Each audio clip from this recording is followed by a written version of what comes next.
Hey, what is going on, everybody? Well, we are back out here at our pool pond again today for this video. I showed you in the last video how I had built this DIY pond vacuum, if you will. And that thing is doing great, but I need something that is going to maintain this thing every day. I need bigger and better filtration to get all of this junk out of the bottom of this pond. And today we're gonna be building a DIY trash can filter for this pond, and we're gonna see how this thing works. So I'm gonna show you today how we're gonna take this pond from this to this. So stay tuned and come along with us. And then at the very end, maybe we'll put some more fish in here again. Let's go ahead and get out and get the supplies we need to build this new filtration system.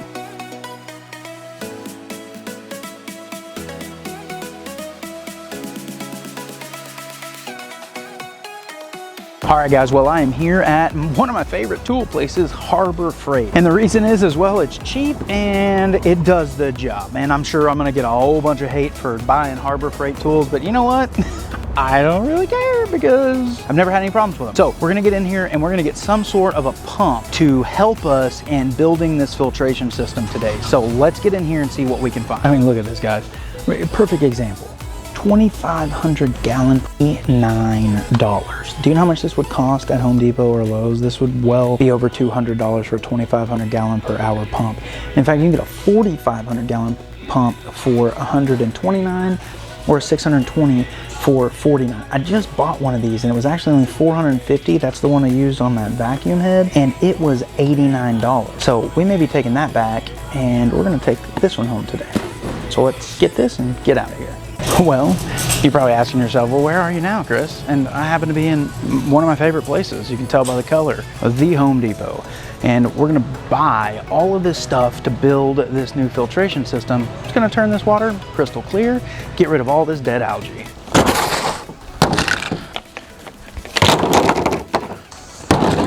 So as you know, we went and picked up this pond pump, 2,500 gallons an hour, which is fantastic. Now the thing is about this pond pump comes with screw nozzles, which is great because we're actually gonna make use of those. I'm gonna show you how in just a minute. First thing we wanna do is remove this little cage off of this because that is not going to go there. And we are gonna add an actual connector where I can connect PVC pipe to it. We have two of these, one for each screw hole. Then what we wanna do is we wanna reduce this down. We're gonna reduce it down to 1 inch. Just like this. We are ready to go. And now this pipe will fit perfectly in here, which is exactly what we needed to do. But before we get into that, we've got to come over here and decide where are we gonna put this thing. I'm thinking that we're just gonna set it up right here next to the other one, and we're probably gonna put it on some cinder blocks or something like that. Don't really know yet, but we need something in here where this thing can be contained within here in case it starts leaking. It doesn't leak all the water out onto the outside of the pond, which would be terrible. So we'll put the inlet or the pump itself back over in that corner or down here somewhere, and then we're gonna run PVC pipe over and that kind of thing. So let's go ahead and start working on measuring this out. So what I wanna start with is this plastic bin top, and I'm just going to put a brick right on top of it to hold it down. The reason I'm using this plastic bin top is because these bricks are sharp. I don't want them damaging the pool line. So what I'll do is just put those in, make sure that it's high enough off the ground. Perfect.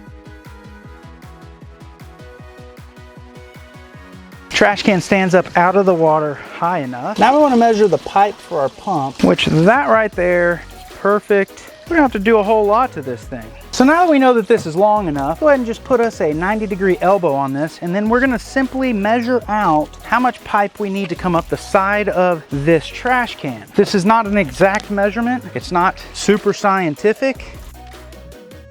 And now we're gonna add another 90-degree to this side right here, pushing that on fully.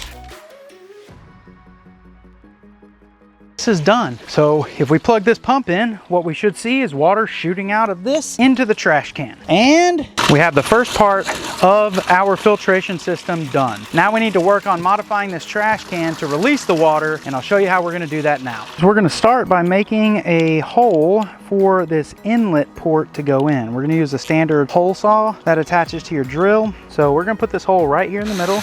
That simple. Let's make sure this thing fits, and it does. That is perfect. Okay, so the top has been done. That's completed. Now for the trash can, we're gonna put 3 ports in here. These are gonna be ports that allow the water to exit. We're gonna make sure that they're high enough where the water can flow all the way through all the filtration media. So we're gonna put them about right here. We're gonna make sure that the water flows in, can hit all of our mechanical filtration, pass through our biological filtration, and then flow out of this setup. So we're gonna do that by simply putting a few holes right here into the side of this trash can. So now that we have all of our holes drilled, they're pretty even, not completely, but that's okay. They're close enough. What we want to do is we're going to use these little guys right here. Now they make other products that do a little bit better of a job, but I don't have time to wait on those. So we're going to try these and see how these work. So we're gonna come to the back side of this, put a washer on it, and go ahead and screw this thing down as tight as we possibly can. Hopefully making that a fully tight connection. Even if it leaks a little bit, it's okay because it will be inside of the pond. All right, let's go test this thing.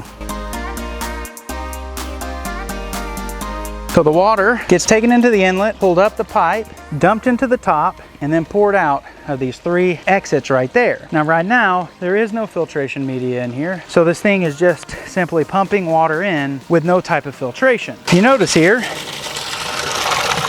we're hitting about right there as far as water goes, which is perfect. So now let's go ahead and get some filtration media in this thing and get this thing going permanently so we can try to clear this pond out before the end of the day so we can put some new fish in here yet again. For filtration media, I'm gonna go ahead and drop 2 bricks in here. And this is to hold our basket that will hold our biological filtration media, just like this.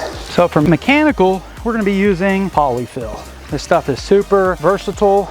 You can make pillows out of it, or you can make filtration media out of it. Today, we're gonna be making filtration media. So let's go ahead and wet this stuff down.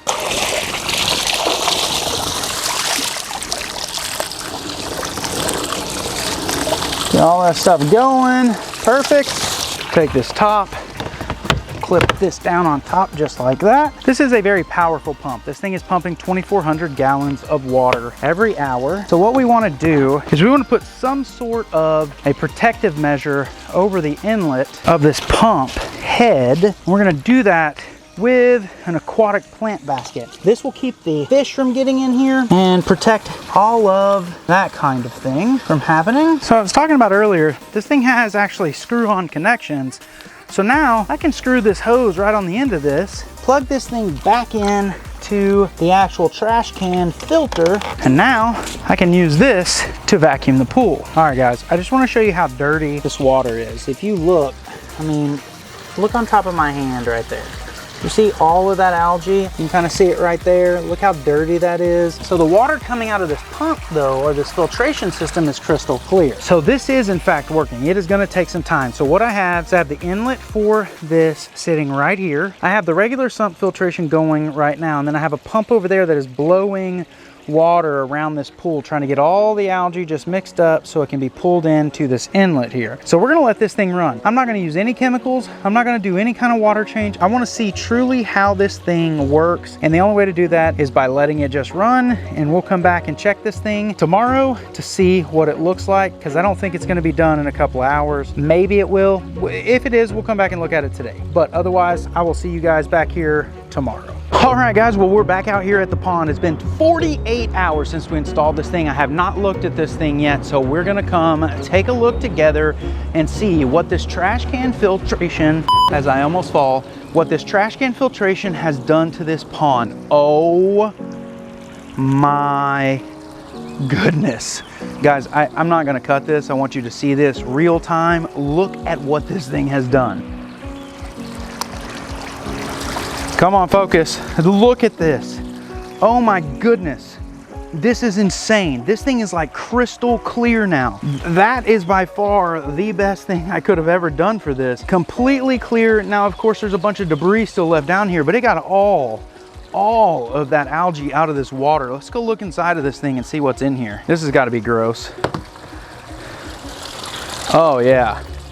Look at that, guys. Just completely destroyed the algae. That is fantastic. That is insane. No chemicals, no treatment, just simply bigger filtration has done this? Well, now that it's clear, I feel like I should give you guys another look into maybe stocking this thing with some more minnows. The fish have completely destroyed those minnows, and like I said in my last video, the only reason I'm putting minnows in here of any sort, there's two types of things that have gone in, three types of things: ghost shrimp, rosy red minnows, and small pond comets. And the reason not to feed anything in here other than this knife fish, and that is because he will not eat pellet food for whatever reason. So I've got to put a large number in here because the Oscars are going to eat them. Some of the parrot cichlids may eat them. So I've got to have a high enough number where he at least gets some. If this doesn't work and I don't see him putting on weight, we will remove him from this pond and get him into a tank so he can actually start getting some food and growing appropriately, because he is definitely not for sure eating these pellets. So with that, guys, I'm gonna go run out and grab some more fish, and when I come back,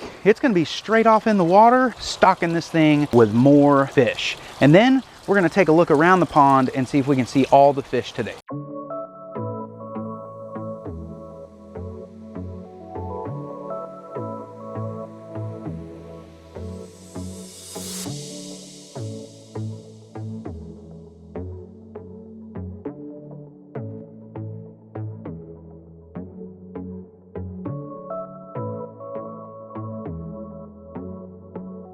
All right, guys, well, now we're going to try to feed these guys some pellets. Just see if we can get them to come over here.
All right, guys, well, here is our baby shark egg, and let's take a look at this guy. Look at that right there, that little wispy thing right here. That is our baby shark, and he's still attached to the yolk, eating on the yolk. It'll take him some time to grow out still, but he is still alive, still doing very well.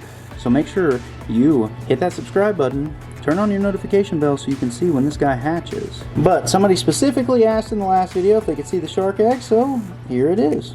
All right, guys, well, with that, I mean, this thing is looking great. You saw the fish, everything is starting to get nice and clean. Really just in time for us to break this thing down for winter and move these fish, but we'll be talking about that in upcoming videos. But for now, I just want to say thanks to this person right here for making this comment, talking about how dirty the pond was and how I shouldn't have put more fish in it. I mean, in all honesty, you're right. And that's why we decided to get the new filtration set up, get this thing clean, and put more fish in it, so you guys could actually enjoy seeing what we were doing rather than looking at a bunch of gunk floating around in the water because of all the algae.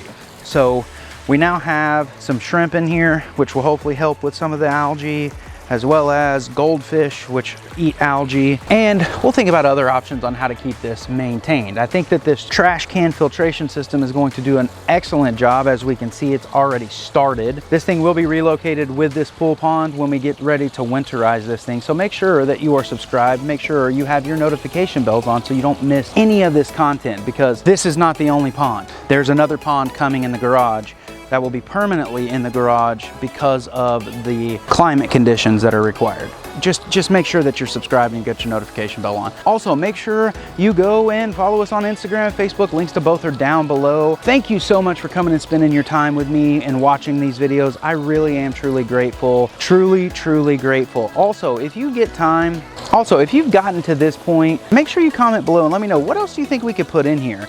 I mean, we have Oscars, tinfoil barbs, parrot cichlids, a small knife fish, ID sharks, a pleco, and all these goldfish and stuff. There's enough room in here for one more type of fish. We do like 2 or 3 of that specific species of fish that obviously have to be larger. But give me some ideas. Oh, we have the sun cat as well and the silver dollars. I just saw those guys come out. So make sure you comment below and let me know what you think we could put in here to go with these guys, because I feel like we need one more type of fish that we can put in here. So with that, guys, thank you so very much once again for coming and spending your time with me. And I will see you guys in another video in about 3 or 4 days. See you next time.